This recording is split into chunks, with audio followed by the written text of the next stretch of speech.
నమస్తే అమ్మా. శంకరాచార్యులు వారి దివ్య చరితను ఎంతో అద్భుతంగా శంకర దిగ్విజయంలో అందిస్తూ వస్తున్నారు.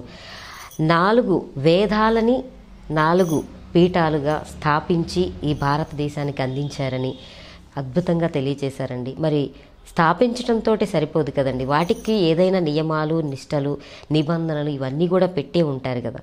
మరి అవి ఏ విధంగా ఉన్నాయి అంటే ఇప్పటికీ ఆ పరంపర అనేది కొనసాగుతుందంటారా?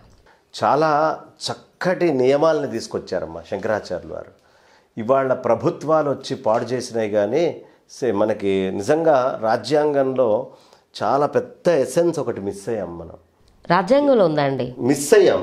రిలీజియన్ ఇస్ రైట్ అని పీఠాల వల్లే వచ్చింది, కానీ ఒకటి మిస్ అయ్యాం మనం. ఏం మిస్ అయ్యామంటే, పూర్వము ఇప్పుడు ఒక గుళ్ళో ఎవరైనా తప్పు మంత్రం చదువుతున్నాడమ్మా, లేదు వైదిక ధర్మానికి సంబంధించింది ఏదో అపచారం చేస్తున్నాడు, వాడు చేయకూడని పని చేస్తున్నాడు, సెక్యులర్గా ఉన్న కోర్టులు ఇది తప్పు అని వీడిని శిక్షించాలని చెప్పగలదా? లేదు కదా.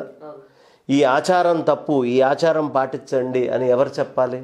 ఎవరైనా ఆచార్యులే కదా చెప్పాల్సింది. ఇది మనకి కాన్స్టిట్యూషన్లో దొరకదు కదా. ఈ ధర్మంలో ఆచరించాల్సినటువంటివన్నీ ఆచరించడానికి. అందుకని ధర్మములో ఎక్కడైనా దోషం జరిగితే దండనకి అధికారము పీఠాలకు ఉండేదమ్మా.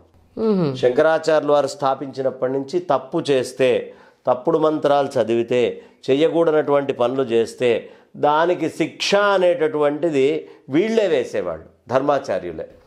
అయితే ఆ ధర్మాచార్యుల దగ్గర నుంచి ఆ అంగాన్ని మొత్తాన్ని గుంజేసుకున్నాం మనం.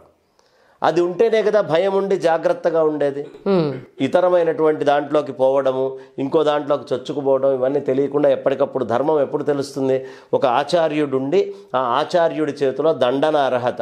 శంకరాచార్యులు వారు మొట్టమొదట ఈ ఆచార్యులు ధర్మం తప్పినటువంటి వాళ్ళకి దండన చేయాలి అనేటటువంటి విషయాన్ని సుస్పష్టంగా చెప్పారు. అలా ఏర్పాటు చేసిన తర్వాత ఈ 4 మఠాల మీద ఉండేవాళ్ళు క్రమబద్ధంగా వాళ్ళ యొక్క స్వధర్మాన్ని ఆచరించాలని చెప్పారమ్మా వాళ్ళకి. వాళ్ళ ధర్మాన్ని వాళ్ళు ఆచరించాలి, ఏది వదిలిపెట్టి ఒకళ్ళ దాంట్లో ఒకళ్ళు తలకాయ పెట్టకూడదు అని స్పష్టంగా చెప్పారు. ఆ రోజుల్లోనే చెప్పారు. ఆ రోజుల్లోనే అమ్మా ఆయన చాలా క్లియర్గా ఇచ్చారు మ్యాండేట్ మొత్తం కూడా.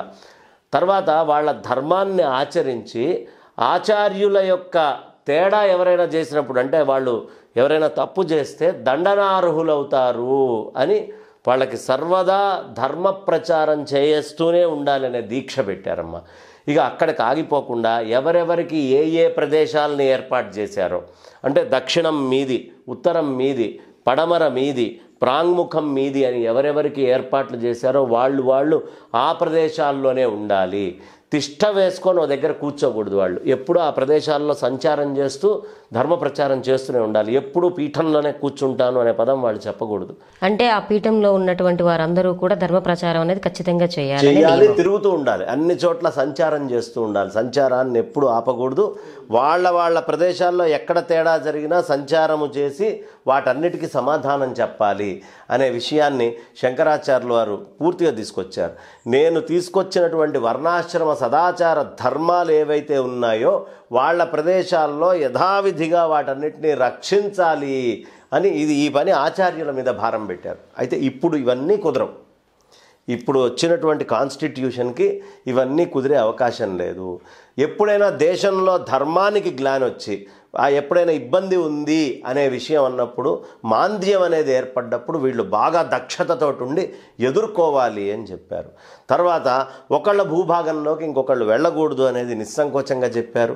మర్యాద లోపిస్తే మంగళప్రదమైన నియమాలన్నీ కూడా అంతరిస్తాయి. ఎప్పుడైతే వాళ్ళు మర్యాద తప్పారనుకోమ్మా, ఒకళ్ళ పీఠంలో నుంచి ఇంకొకళ్ళు ఇంకొక దగ్గరికి ఇట్లా వెళ్ళిపోయి అన్ని ఎస్టాబ్లిష్మెంట్లు చేసుకుంటూ వెళ్తే, ఆ మర్యాద తప్పితే ఖచ్చితంగా వీళ్ళంతా కూడా మఠాల్లో ఒకళ్ళకొకళ్ళు గొడవలు పెట్టుకోవడం మొదలు పెడతారు. ఆ పని చెయ్యొద్దు అని చెప్పారు.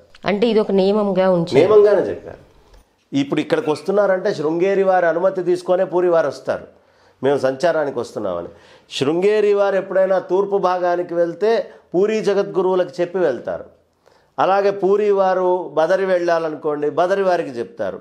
ద్వారక వెళ్ళాలనుకో ద్వారక వారికి చెప్తారు. ఇది ఒక రకమైన సమన్వయంతో ఈ 4 పీఠాలు వాళ్ళ ప్రాంతాల్లో ధర్మాన్ని కాపాడాలి అని శంకరులు చాలా అద్భుతంగా చెప్పారు. అయితే ఈ పీఠాన్ని ఎలాంటి వాళ్ళు ఎక్కాలయ్యా, ఈ చతురామ్నాయ పీఠాలు నేను స్థాపించాను కదా, వీటిని రక్షించడానికి ఎలాంటి శక్తి దీనికి అవసరము అనే విషయాన్ని చెప్పి ఆ శక్తిని కాపాడటానికి యోగ్యుడైన వాడు కావాలి కదా.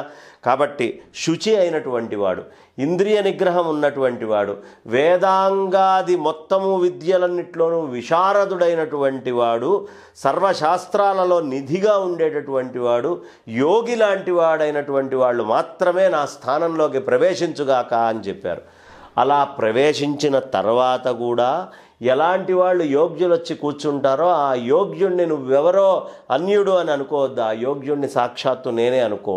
అస్మత్ పీఠే సమారూఢం పరివ్రాడుక్త లక్షణ అహమే వేత్తి విజ్ఞేయ, నేనే ఆ పీఠం మీద ఉన్నాను అని మీరందరూ వారికి నమస్కారం చేయాలి అని చెప్పి వాళ్ళకి సమర్థుడైనటువంటి ఆచార్యుడు లభించినప్పుడు జనాలందరూ కూడా వాళ్ళకి సహకరిస్తూ వాళ్ళ వెనకే ఉండి ధర్మాన్ని పరిరక్షించుకోవాలని జనాలకు కూడా శాసనం చేశారమ్మ. కాబట్టి వాళ్ళ ధర్మానికి వస్తున్నటువంటి ఈ ఇబ్బందులన్నీ ఎక్కడి నుంచి వస్తున్నాయి?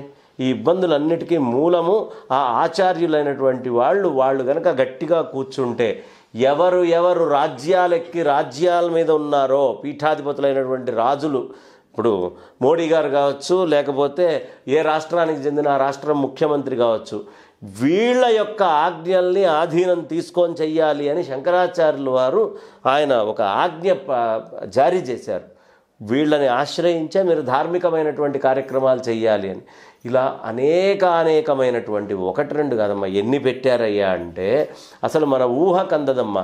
ఈ రాజులందరూ చూస్తూ ఉండాలని త్రికరణ శుద్ధిగా యథాయోగంగా వాళ్ళ గురుపీఠాలని ఎప్పుడూ పవిత్రంగా ప్రజలకి అందుబాటులో ఉండేట్టుగా ఉంచుతూ మీకు ఇచ్చినటువంటి దేవతామూర్తులు ఎవరైతే ఉన్నారో, ఇప్పుడు వాళ్ళ ఒక దగ్గర శారదా చంద్రమౌళీశ్వరుడు అనుకున్నాం, ఇంకొక దగ్గర వచ్చేటప్పటికి విమలాదేవి అనుకున్నాం, ఇంకొక దగ్గరికి వెళ్ళేటప్పటికి కాళిక అనుకున్నాం, ఇంకో దగ్గరికి వెళ్ళేటప్పటికి పూర్ణ అనుకున్నాం. వీళ్ళందరినీ కూడా యథాశాస్త్రీయంగా పీఠం మీద కూర్చున్నటువంటి వాళ్ళు జాగ్రత్తగా అర్చించాలి అని వాళ్ళందరికీ కండిషన్స్ పెట్టారు. ఈ ప్రాంతంలో ఉండే జనాలు ఎప్పుడూ సదాచారంతో ఉండేట్టుగా మీ పీఠాలు చూసుకోవాలి అనేటటువంటి శాసనం చేశారు.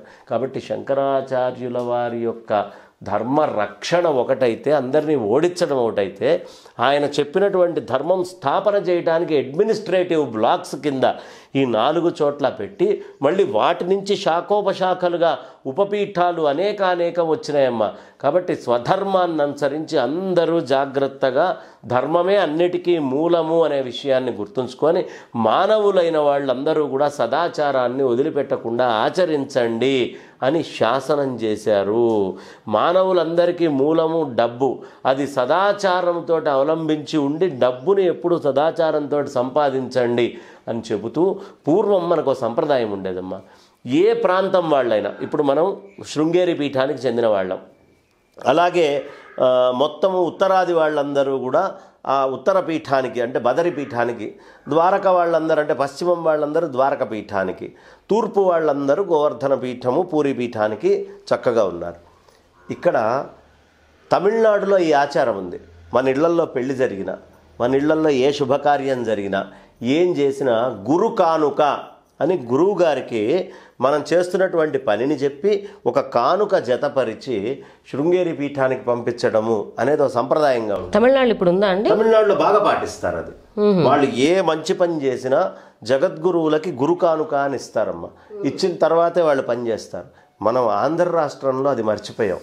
గురు కానుక అనేది ప్రధానంగా ఇవ్వాలి. ఎందుకంటే ఆ గురువు యొక్క శాసనంలో మనం ఉన్నాం.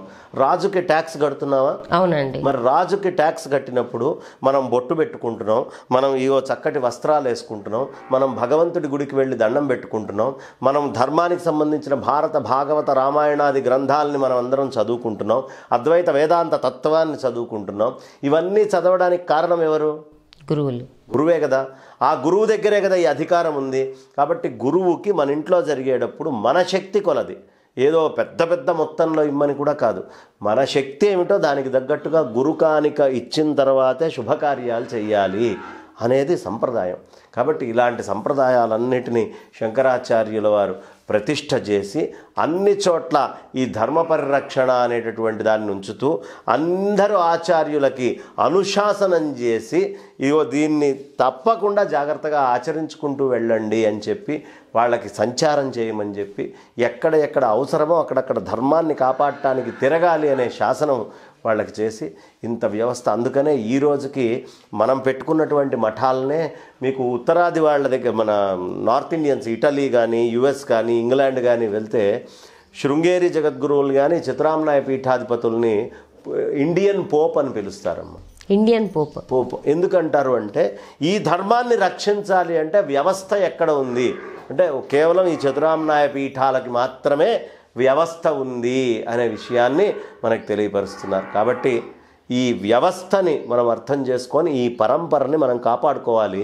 దీని నుంచి బయటకు వచ్చాం కాబట్టి ధర్మం పాడవుతుంది. శర్మ గారు, మామూలుగా ఏదైనా సరే బహుమతి అనేది ప్రతి ఒక్కరూ వారి వారి పుట్టినరోజులకి లేదంటే వివాహాలప్పుడు ఇచ్చుకునేవి ఇస్తుంటారు. మరి గురు కానుక అన్నారు, అంటే ఎటువంటి శుభకార్యాలప్పుడు ఇవ్వాలి అనేది అట్లా ఏమైనా ఉందంటారా? ఏ శుభకార్యం చేసినా అది పెళ్ళి కావచ్చు, లేదు గృహప్రవేశం కావచ్చు, లేకపోతే శంకుస్థాపన కావచ్చు, ఏది చేసినా గురుదక్షిణ ఇవ్వాలి. ఇప్పుడు మీ ఇంటికి వచ్చారు, మీరు పిలిచారు పెళ్ళికి, వాళ్ళందరికీ ఏదో బహుమతి ఇచ్చి పంపిస్తున్నారా? అవునండి. వాళ్ళ గుర్తుగానే కదా మీరు ఇస్తోంది. ఎలా అయితే గుర్తుగా మీరు బహుమతులు ఇస్తున్నారో, మా ఇంట్లో ఇవాళ ఈ కార్యక్రమం జరుగుతోంది అంటే మొదటి నుంచి గురువులు సంప్రదాయాన్ని కాపాడబట్టే కదా. ఈ ధర్మంలో ఈ మంత్రాలని తీసుకొని మీరు పెళ్ళిళ్ళు ఇవన్నీ చేసుకుంటోంది. కాబట్టి గురు కానుకని ఇవ్వాలి అనేటటువంటిది శాసనంగా జనాలు ఆచరించేవాళ్ళు, శంకరాచార్యులు వారు చెప్పడం కాదు. కాబట్టి జనాలు ఆ ఆచారం అనేది పోకూడదు. ఇప్పటికైనా మనం తెలుసుకొని ఎంతో కొంత కానుక, పెద్ద ఏమి విశేషమైన కానుకలు కాదు, కానీ గురువుని గుర్తుంచుకొని మన ఇంట్లో కార్యక్రమాలు చేసుకుంటున్నాము అనేది ఎప్పుడు ఉండాలి. అంటే తమిళనాడులో అంటే అక్కడ పీఠం దగ్గరలో ఉంది కాబట్టి వెళ్ళి చేసుకునేవారు. లేదమ్మా, తమిళనాడుకి పీఠం దూరం. ఇక్కడి నుంచైనా మనం మనీ ఆర్డర్ చేయొచ్చు. ఒక ఉత్తరం రాసి దానికి ఒక చెక్కో ఏదో ఒకటి జతపరిచి లేదా క్యాషో జతపరిచి పంపిస్తే అక్కడి నుంచి ఆశీస్సులు, ఆశీక్ మంత్రాక్షతలు, వస్త్రాలు కూడా పంపిస్తారు. మరి ఆ విషయం అనేది తెలియజేసే విధానం కూడా ఉండాలి కదండి. అయితే జగద్గురువుల పీఠముతో అనుబంధం ఉన్న అందరికీ ఈ విషయం తెలుసు. మామూలుగా పీఠాలతో సంబంధం లేకుండా ఏదో అనుకుండే వాళ్ళకి తెలియకపోవచ్చేమో, కానీ ఏ శుభకార్యానికైనా గురు కానుక అనేది చాలా ప్రధానంగా తీసుకొని ఇవ్వాల్సిన బాధ్యత ఉంది.